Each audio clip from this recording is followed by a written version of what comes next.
Yo, welcome back to another episode of On the Spot Sports. And before we get to our guest today, we have a big shout out for Living Sisu.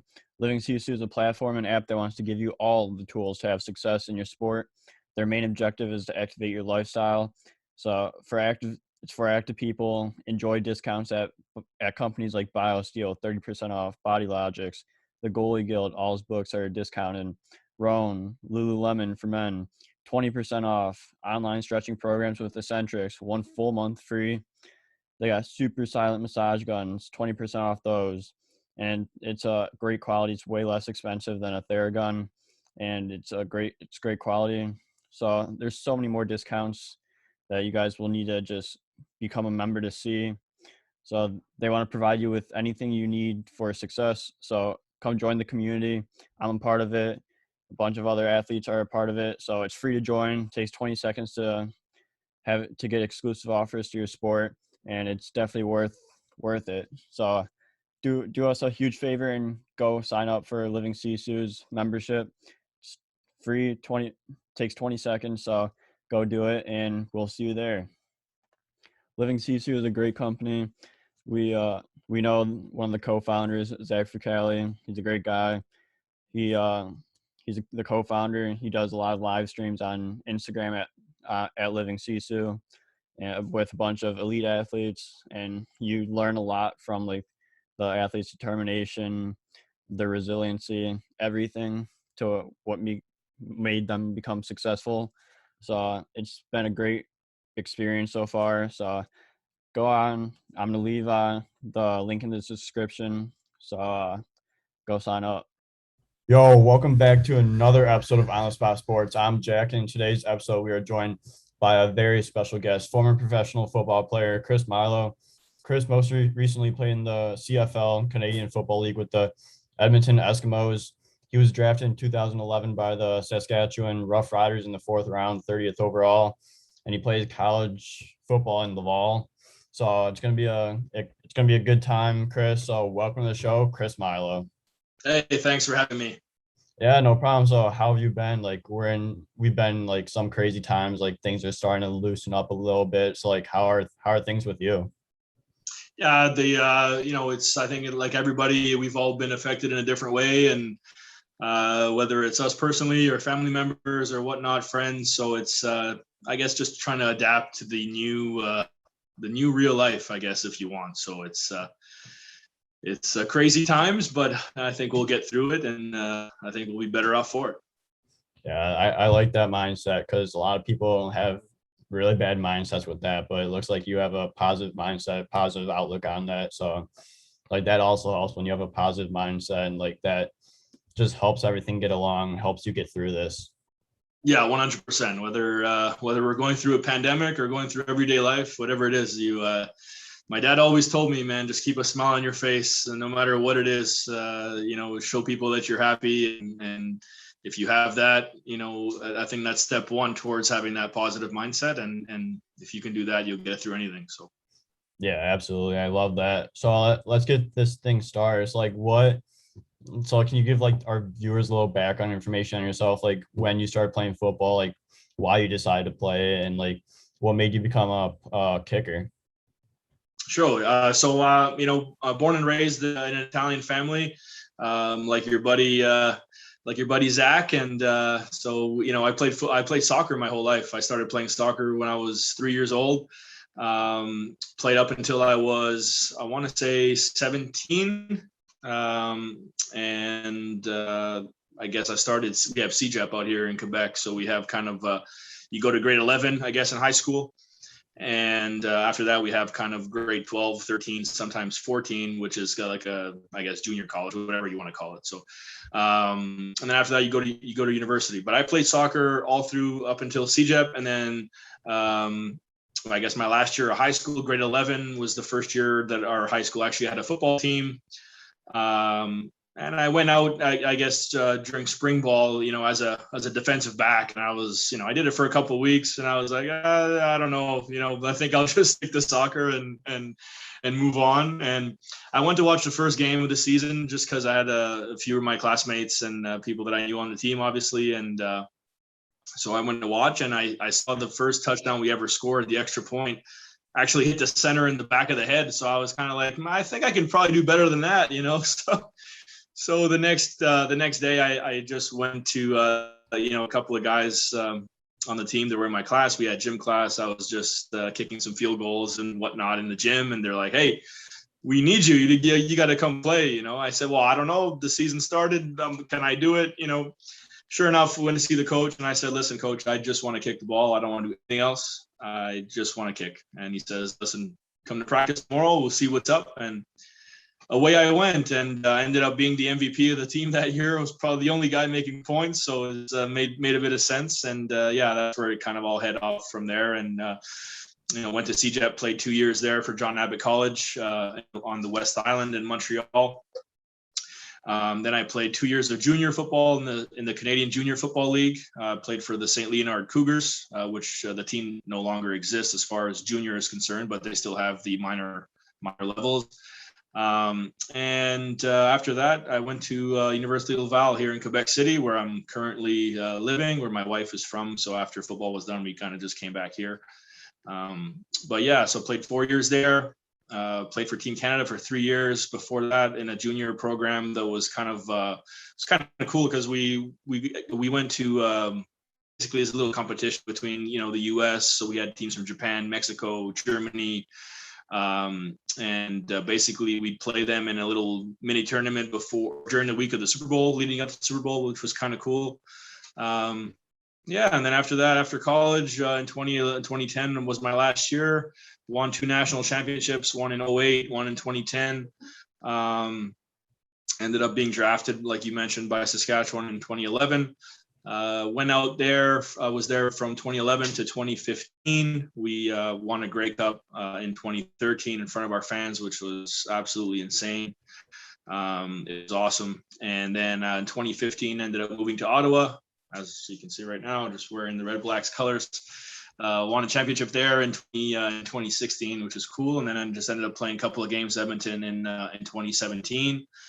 And then 2018, I ended up doing a bit of scouting for Edmonton as well. So I was able to kind of see that aspect of the game, and a different view, different mindset, kind of see how things are run and how decisions are made and that type of stuff. And it was kind of cool because I was able to go to New York Giants, Jets, and then on my way up, coming back home, I went up to New England to see a couple of practices there. So that was it was pretty neat, just to be on the same field as some of those guys, and Odell Beckham's or Saquon Barkley or Tom Brady, Gronk, all those guys. It's just cool to be able to be on that same field with them, and you're playing the same sport, but it just seems so much more elevated when the NFL. So it's a different world. But yeah, that's kind of my journey. And now I'm back in Quebec City. I'm driving the city bus for a living and just enjoying life.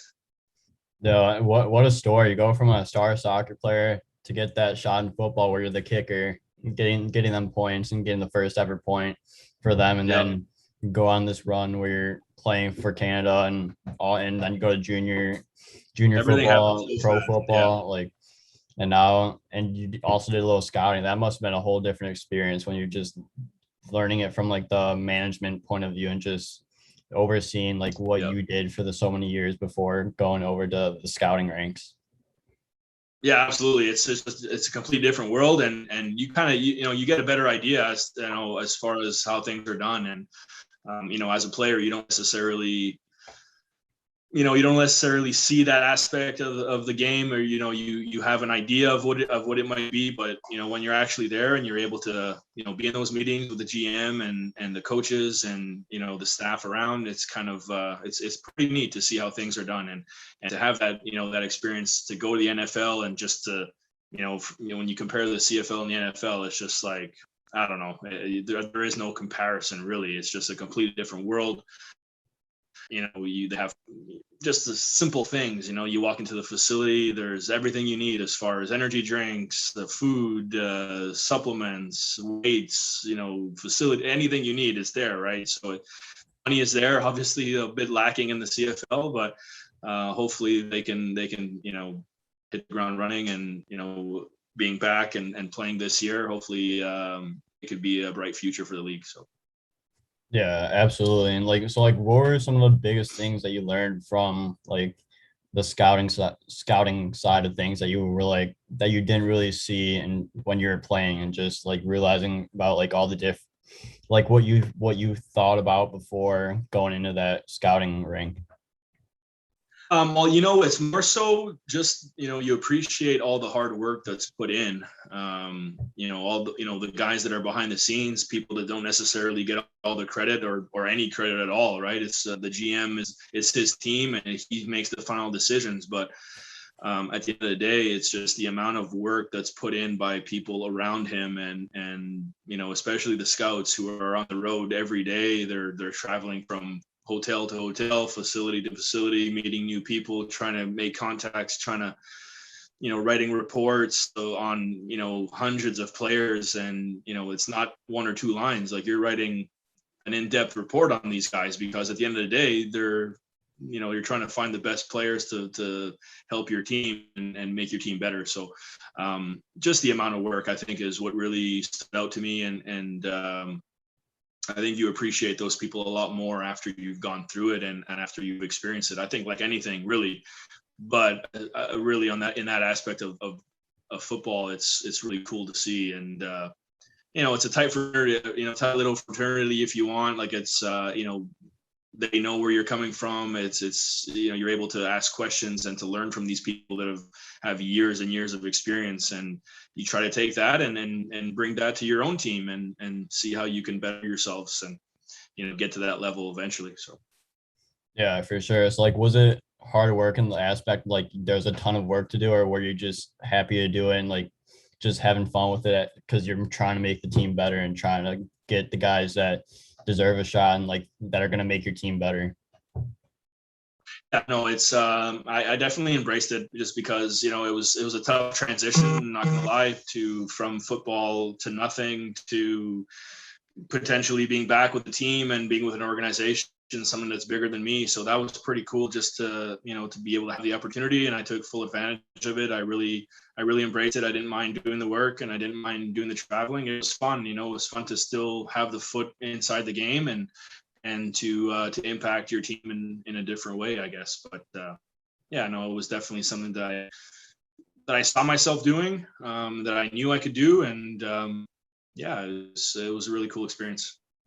Yeah, if you're having fun, are you really working, or is it just something like you love to do? Exactly, you got it. Yeah, so let's get on to like a little bit of your high school days here. Like, what was like high school football like for you growing up, and like what did you learn from those experiences to help you develop into that football player going into college and university and then going into the CFL and pro? Yeah, so I mean, like I said, when I first started off, I was you don't really know too much. Like, you see it on TV, you try to emulate what's going on. You don't really have I didn't really have any coaching as far as kicking is concerned until later on in my career. But I think the just team bonding. You get to meet different people. You get to learn more about yourself also when you're put in tough situations, and you learn how to get out of those situations. And I think you can just use that on your journey, whether it's in high school or in the pros. It's you gotta face adversity, and you learn to do that at a young age. And especially playing soccer all those years, it's was always put in a situation where it was very competitive, or it was very you had to work hard, and you had to put in the effort to get the results, excuse me. And yeah, I think that as far as lessons you learn, I think there's no better sport. You have people from all different backgrounds, all different religions, ethnicities, whatever. We all come together for the same cause, and it's really fun to see. And yeah, it just makes you, I think, an overall better person in life. So Yeah, I think that's huge where you said that like you have to be put into like into situations where you don't want to be put into, but like you have to fight your way out, like face that adversity. Because if you don't face adversity, like you're gonna think everything's easy for you, and when you do hit that wall with adversity, you're gonna you're not going to be able to escape, and just it's gonna tear you apart. But when you do face that adversity, like it makes you stronger and better as a person, as a player, as an athlete, and it just helps you develop even further and get over those barriers when something gets hard. Like you just got to go for it. 100%, 100%. You got to keep going, and I think we're living it right now with the pandemic. What it is. Like we can't control it, but we can control our own actions, and we can, do what we can to better ourselves, better people around us, and we got to fight through it, because if we don't, then we're going to be in it forever.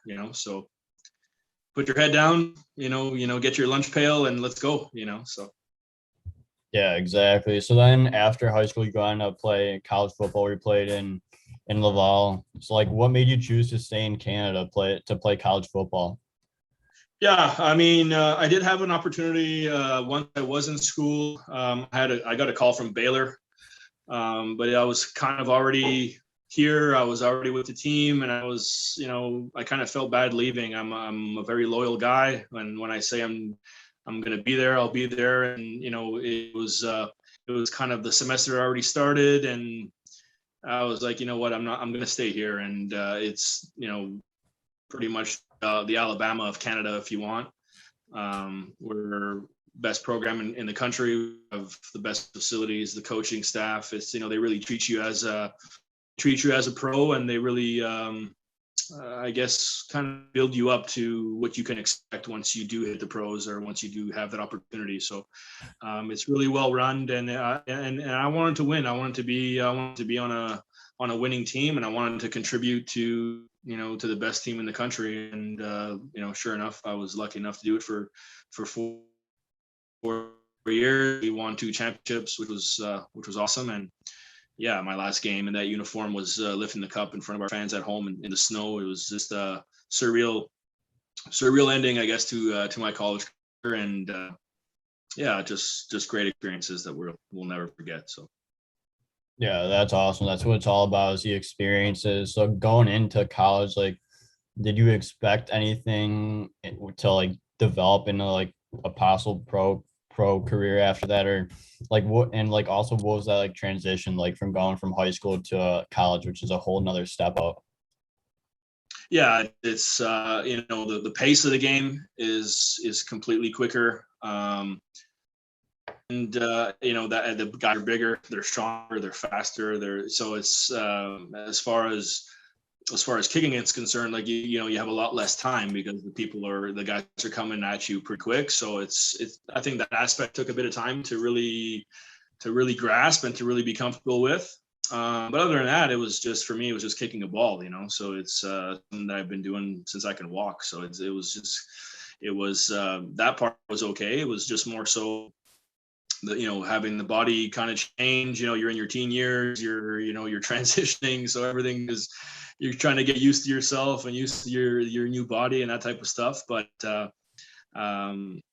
no, it was it's I think that the biggest aspect is really the quickness of the game. And obviously you got a lot quicker going into the pros after that. So but what I liked, like I said, of where I went to college is every practice was exactly what it was when I got to the pros a few years later. It was very well structured, and they take care of you. So you're really ready once your 3-4 years are done of college. You're really ready to move on to the next step. And yeah, just again, lucky enough to have the opportunity. Yeah, for sure. It's like, how were you able to make that adjustment? Like, even as a kicker, like you have to get the ball off quicker. And like, just like, did you do like special workouts like that would help that like reaction, like that speed, or like what would you do to help adjust to the level of play? Yeah, so that's a lot of that that work is done during training camp. And once you get there, it's really having the trust with your snapper, your holder. It's really we're really there's one kicker, there's 3 guys doing, for field goals, there's 3 guys touching the ball, and for punts, it's there's another guy with me. So it's really having the confidence in those guys and trusting those guys and really just, putting in the practice. It's repetition until you get comfortable. And then eventually it just becomes second nature and you're just so used to it. You become, you get into a rhythm and, you realize that's who you are and you just kind of go with the flow. And you kind of adapt towards there. So really adapting to the speed and to the execution was really putting in work with those guys and just really maintaining or gaining a level of confidence together and knowing that, when we get out there, we're putting up 3 every time. So. Yeah, that's awesome. I love that. So like you throughout your college football career, you hold a provincial record with 385 career points, which places you third in the CIS football history books. Like, how special is it to you knowing that you have some records in the record books in the CIS? It is special, and records are made to be broken. So we're just kind of waiting for the next guy. But it is cool because something I'll be able to show the kids and grandkids and whatnot. So my name is no matter what, it's always going to be there. Same with winning the Grey Cups and my name is on the cup and it's not going anywhere. It's going away anytime soon, right? So it's that's the cool part of I guess having records and winning championships is that you're a part of history and no one's ever going to be able to take that away from you. So again, lucky enough to be a part of some special teams along the way and some special players. So to have your name next to those guys is pretty cool. Yeah, it's always gonna be there, and like even after like some of these guys break the record, like you'll still have the record at that time, and like you still have it to prove, and like all your names on the cup, so like everything's there to show for it. Yeah, that's it. And I think as a young kid, whether you're looking to play, football or hockey or soccer, whatever you want to do, baseball, I think you have that dream of lifting the trophy and having your name on the cup or whatnot. And I'm proud to say that I've done that and more. So, it was a great career, it was a great run, and now I'm kind of helping up the up and comers. So that's my next satisfaction is to see those guys succeed and really go on to the next level as well. So. Yeah, absolutely. And you also have records in field goals with 69. You set a Canadian record for most field goals in a season with 25. You were on the Quebec All-Star team every year. It's like, and you also have 2 cups to your names in college. Like, what were those experiences like with winning the cup and just raising it, especially that last game, like you said, just raising it in front of the fans? Yeah, I know it's really cool. It's cool moments and knowing that you had your best seasons while winning a championship as well is knowing that you really contributed and did your part to help your team. And I think that's what's more I guess satisfactory to me is knowing that I wasn't just a passerby or I wasn't just another boat. I was someone that was helping to row and putting in my 2 cents, if you will, into the pile and just really, being a part of a championship winning team or teams, I should say. So it was, I'm really happy and proud of the fact that those years that I do have ring for, I was really at my best. And that's my greatest achievement. Yeah, that's unreal experiences. So like reflecting back on college, like what were some of the best things about college football that you learned and like you're gonna hold close to you forever for your life?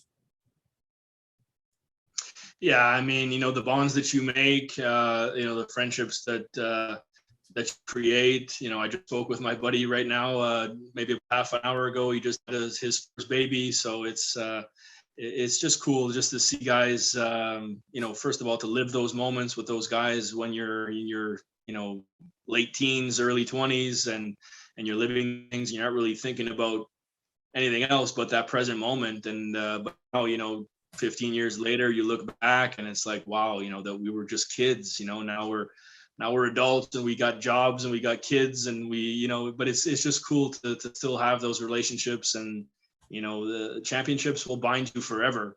no matter where you are, no matter how old you are or where you're living in the world, it's you can always call those guys and say, hey, you remember that day? Remember, so you can always remember. And that's, I think, the bond that, again, no one will ever take away. Yeah, the bonds you create are separatable, just because like those bonds like that you make with your teammates when you're on that championship team, like you have to be close to win a championship. Like no team that doesn't have good chemistry or anything is gonna win a championship. Like those are extremely rare. It's like you just create those bonds and then you just live the rest of your lives with them, and it just brings back the memories from like when you were playing, when you didn't have those responsibilities that you do now as an adult. Exactly. So then you turn pro and you go to the CFL and you get drafted by the Saskatchewan Roughriders. So like what was the process and like the grind to get to professional football like?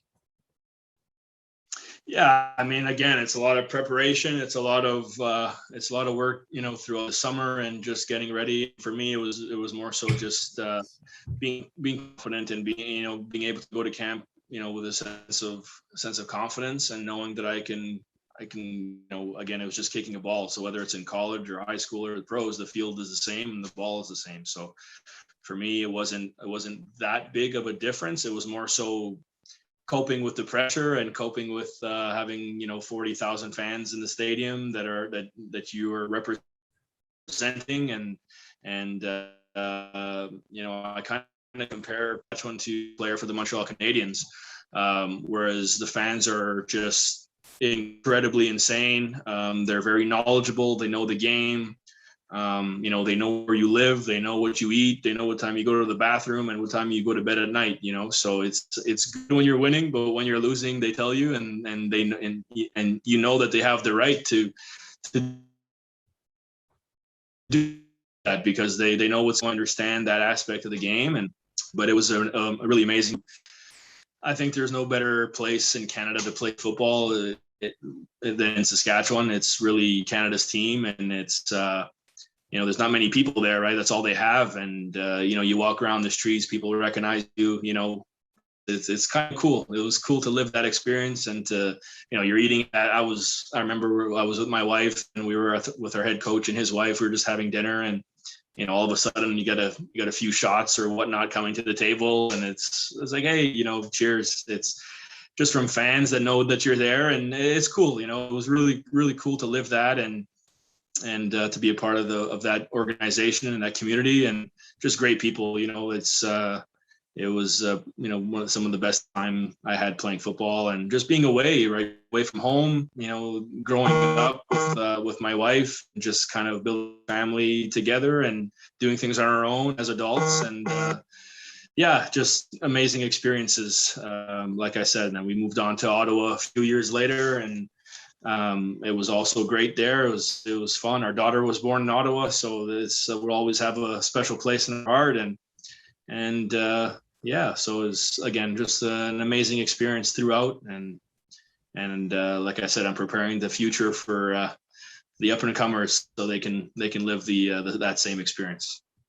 Yeah, that's awesome. The fans are invested in the team. Like, what better place to play than than fans that are invested, like management that's invested in the team, and just like that fan club. Like, that every time you step in the stadium, like it's gonna be filled, and like everyone's gonna be cheering for you, whether you win or lose. But like, it's better to win, because those fans that are invested in the team, like they're not gonna like you when you lose.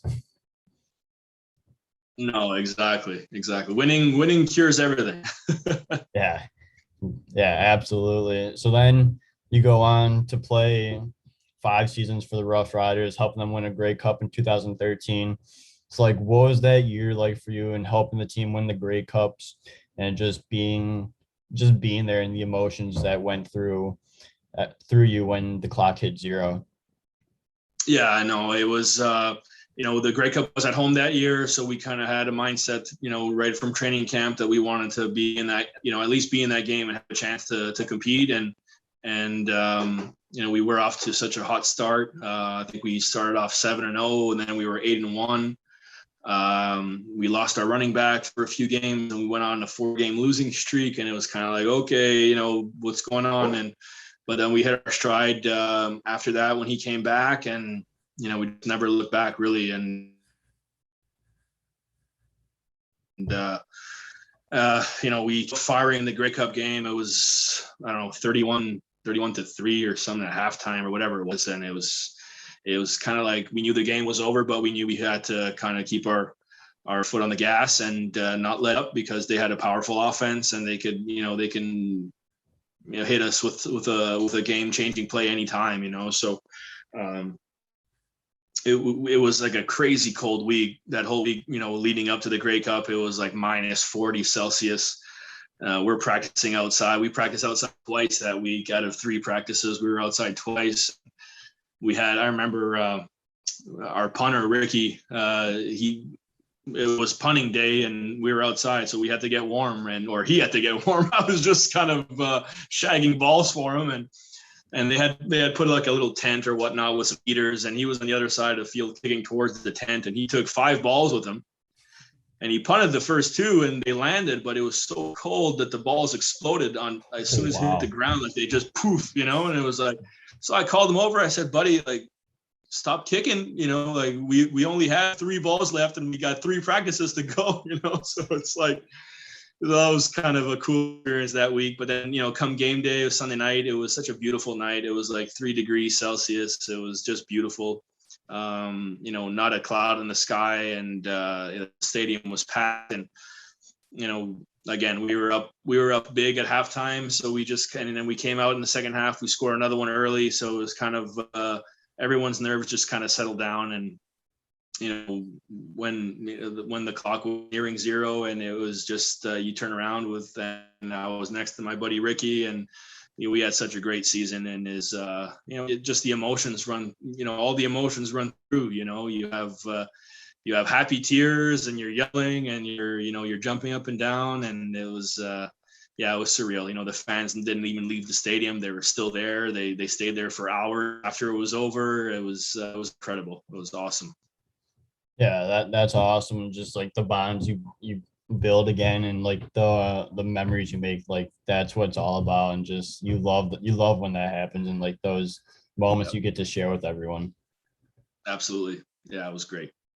So then throughout the rest of your football career, you go to Ottawa, and then you go to Edmonton. So like Ottawa, you said that you had your daughter was born there. So like, what was that experience like playing in Ottawa, and then finishing out your pro career in Edmonton? Yeah, no, Ottawa was great. It's such a great city. They were a new franchise, or they were in their second year when I got there. So they started in 2014, and I was just it was kind of an opportunity for me to get closer to home as well. I'm from Montreal, so it was neat to kind of be a part of that team, and to help build that organization, if you will. And just a great city, great fans. They've been waiting for football to come back for a long time, and to be able to bring back a championship to that city was, after 40 years, it was pretty cool, pretty special. And unfortunately, I got hurt late in the season, so I wasn't able to finish the season. But I know that the efforts that I put in helped us get there. And it's, again, anytime you win a championship or you're part of it, you definitely feel like you contributed. And it was great experience. And then after that, going to Edmonton, such an amazing franchise. It's great city, and lots of history with that team. So just to be able to wear those colors even for a couple of games was very meaningful to me. And there was the equipment manager that was there, was a dear friend of mine, and he was actually with us in Team Canada when I was younger. So it was pretty neat to be able to get dressed by him, I guess, for my last time. And I guess football life came full circle after that. So it was pretty cool. Yeah, that's awesome. So I got one last question for you. So throughout your football career, throughout your pro career, you face ups and downs throughout the seasons. Like, what were some of the tips that you would use to get over those obstacles that are like you're spiraling down? Like, what would be something that would bring you up and like help your confidence and you to play better? Yeah, I think, I think it's very important, especially when you get to that level, to have a great support system. I was lucky enough to have my family close. My wife, she's been by my side since college, so I knew what to expect from her, and she never disappointed me. So it was great to have that, and great to have that support, and um, and it was really just to find things to do that, I like playing golf. So I played a lot of golf throughout my football career, and just to kind of get your head off, away from football and away from that life, just to get out with the boys and do something different. You're still with those guys, but you're doing something different. You're talking about different things other than football. So that was kind of what helped me, get through the ups and downs, and just, at the end, realizing that, I'm not going to be perfect, but you can strive to be, but you have to accept the fact that you're not going to be perfect, and you're going to make mistakes, but it's how you learn from those mistakes, and that will allow you to grow as a player, as a person. And yeah, so again, just having a great support system, using, especially my position, and mental health is a really big thing nowadays, and it's very important to use all the resources you have available to you, because there are tons. And don't wait on it, so if you have trouble, then take action right away, because it could definitely save your life, and I know it did mine. So that was definitely a big plus. Yeah, absolutely. I love like the way you went through it and that you're fighting through like the ups and downs, or you're fighting through the downs that you face, and just like have a positive outlook, like we said earlier in the episode. Like that's what it's all about. It's like that positive outlook, and just being Yep. able to come out of it and just know that you're gonna do it well, and compete in battle as well with your teammates. Exactly. Yeah. So, Chris, thank you so much for coming on the show. I really appreciate your time, and I want to wish you the best of luck with everything else. And this is a ton of fun. Yeah, it was great. Thanks for having me, and yeah, likewise to yourself, and wish you all the best, my friend.